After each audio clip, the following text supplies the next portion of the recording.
All right, so we are still investigating differentiability, and we are actually looking at differentiability again today.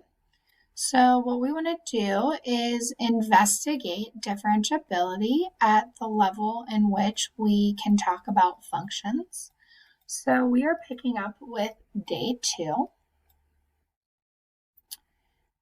And before we pick up with day 2, I just want to reiterate kind of yesterday's differentiability that says if f has a derivative at x equals a, then f is continuous at x equals a. So it's important to recognize that the converse is not true and that a continuous function might not be differentiable at a given point. So it is fair to say that differentiability implies continuity, but it is not fair to say that continuity implies differentiability.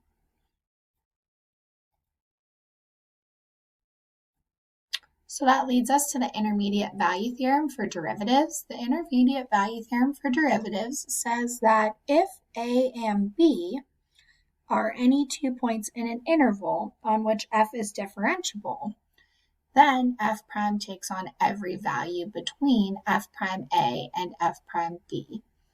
So if you have an interval that is differentiable, then the derivative exists for every point between them. So here's an example of what it looks like. So we have, where is this graph differentiable and where is it not?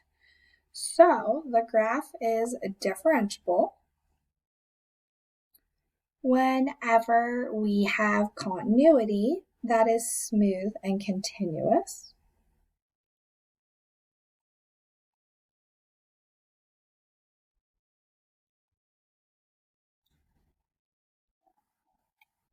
All right, so this function would be continuous everywhere except at x equals 1, 2, and 3. And it is not continuous at x equals 1 because you have a jump discontinuity. If it is not continuous at x equals 1, then it is not differentiable. It is not differentiable or continuous at x equals 2 because it has a removable point. However, it is continuous but not differentiable at x equals 3, and it's not differentiable because it has a sharp corner. It is, however, continuous because the point 3, 2 exists.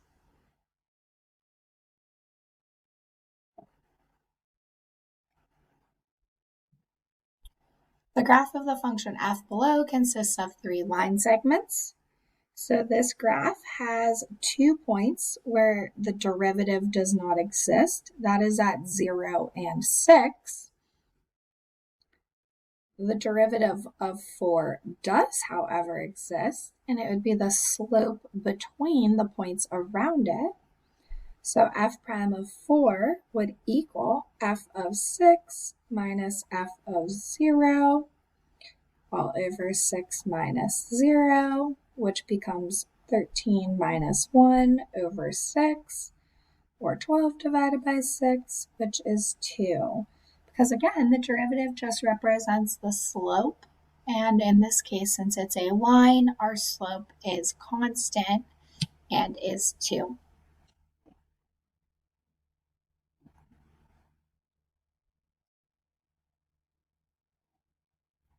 Okay, find the values of a and b that make the function differentiable.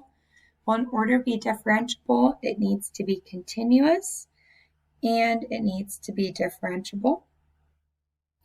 So we need to find 2 things. We need to find the limit as x approaches 1 from the right and the limit as x approaches 1 from the left.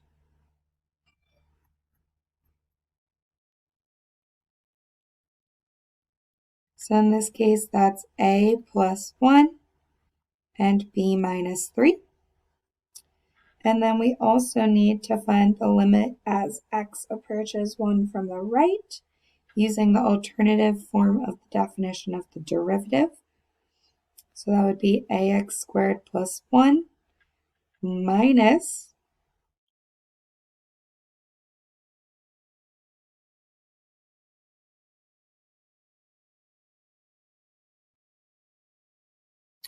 so then cleaning this up,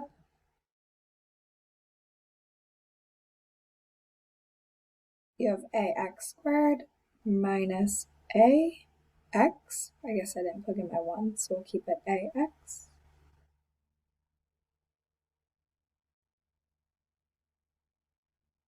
No, I have to plug in my 1.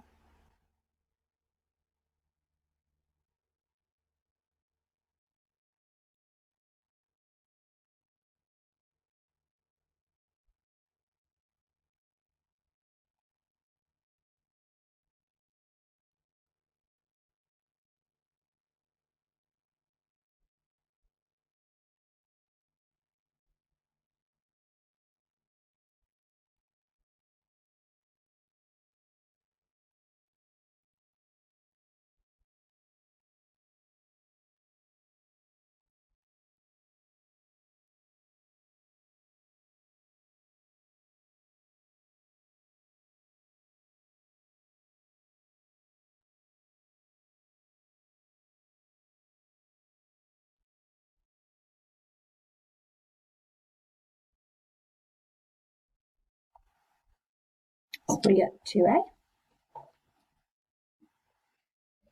And then we need to look at the limit, and we'll use the original form as h approaches 0 from the left of bx minus x plus h minus 3 minus bx plus 3 all over h.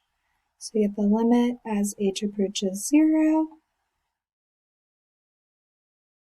from the left of bx plus bh minus 3 minus bx plus 3 all over h. Goodbye bx's, goodbye 3's, goodbye h. And the limit as h approaches 0 from the left of b equals b. So what that means is that in order to be differentiable, we need a plus 1 to equal b minus 3, and we need 2a to equal b, because we need the derivative to be continuous and we need the derivatives to be the same. So we can use substitution that says a plus 1 equals 2a minus 3 because b is equal to 2a.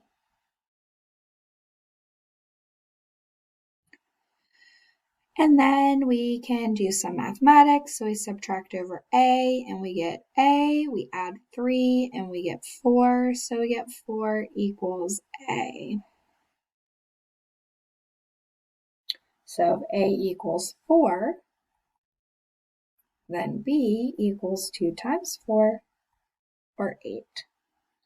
So those are the values of a and b that make the function f of x differentiable. Let's try again using example b. So again, we need continuity. So I need ax cubed plus 1 to equal bx minus 3 squared plus 10 at the point x equals 2. So you get a 2 cubed plus 1 equals b 2 minus 3 squared plus 10. So 2 cubed is 8, so you get 8a plus 1 equal to 2 minus 3 is negative 1 squared is 1 to b plus 10. And then we also need to look at the derivatives. So we have the limit as h approaches 0 from the left of ax plus h cubed plus 1 minus ax cubed plus 1.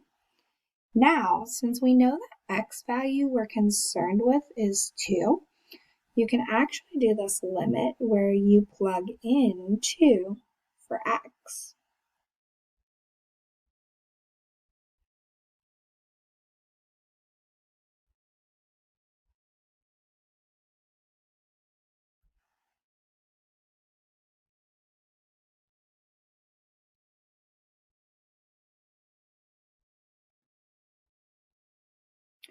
So we have A, so this is a cubic. So again, going back to Pascal's triangle, that tells me that the ratio of the coefficients go 1, 3, 3, 1.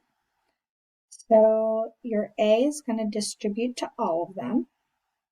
So then 1 goes to the 2. So it's 1 times A times 2 cubed, which is 8, plus 3, distributing your A, and then it's 2 squared now because it went down, so that would be 4, and then a singular H, plus 3A, now it's just 2 times H squared, plus A times H cubed, plus 1 minus 8A minus 1 all over H. And we can see that the 8A and 1 cancel. I have an H squared, and an H cubed. So I can take away an H from each of those. And that leaves me with the limit as H approaches 0 from the left. 3 times 4 is 12A, plus 2 times 3 is 6AH, plus AH squared, plugging in my 0 for my H, and I get that the derivative is 12A.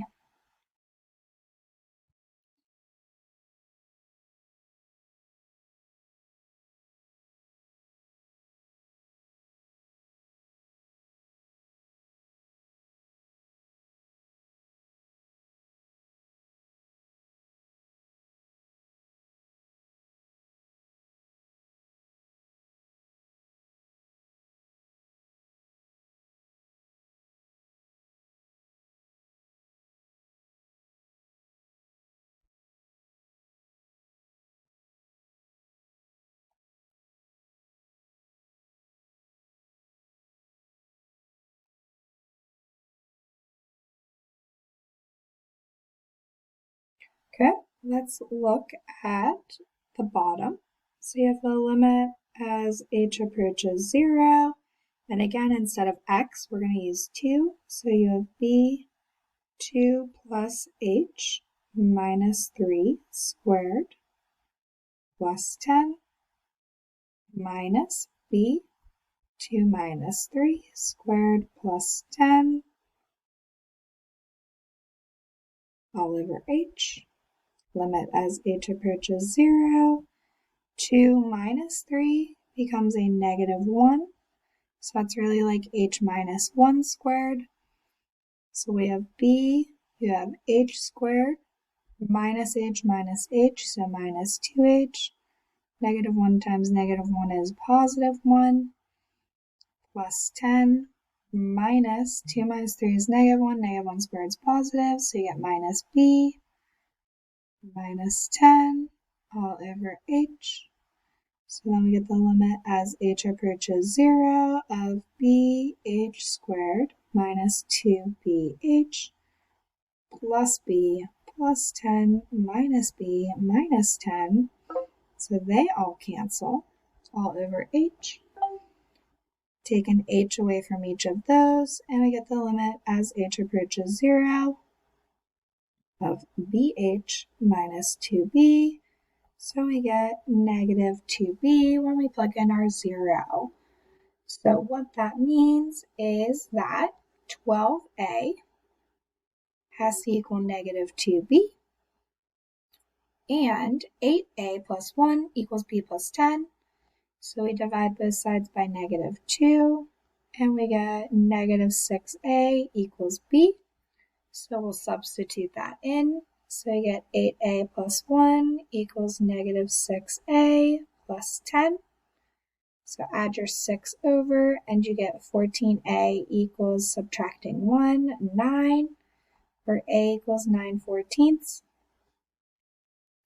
And then B would equal negative 54/14.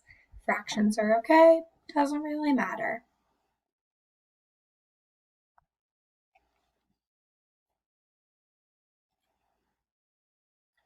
The function f is defined on the closed interval from -2 to 16. The graph of f is shown below. The point 14,2 is on the graph of f of x. Write the equation of the tangent line to the graph of f at 14,2. So again, we know that the function f is defined on the closed interval, and we are given that the graph of the derivative is shown below, and that the graph of the original contains the point 14,2. So I'm going to write the equation of the tangent line to the graph of f at 14,2. So right away, we know that we're going to have a y minus 2 equals a slope of the tangent of x minus 14.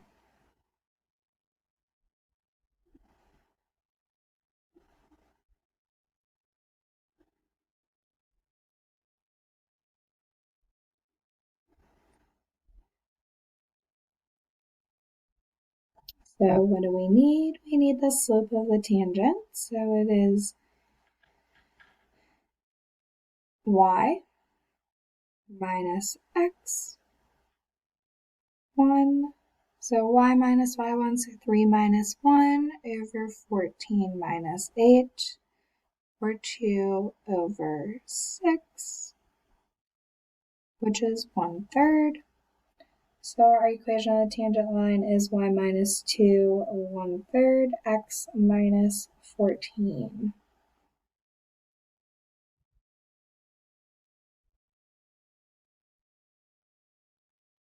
We can also do these on our calculators. So what I'll do is create a video recording where I show you how to follow these steps. N derivative on our calculator is under math. So if you hit the math button on your calculator, you're going to see NDER, and that's on the old calculators. The new calculators look a little different. So like I said, I'll put up a recording showing you them, but we are able to find this using our calculators. Okay, your homework is slightly different from that. It's actually going to be a worksheet that is posted on our website. So follow what Fusion tells you to do. Have a good day.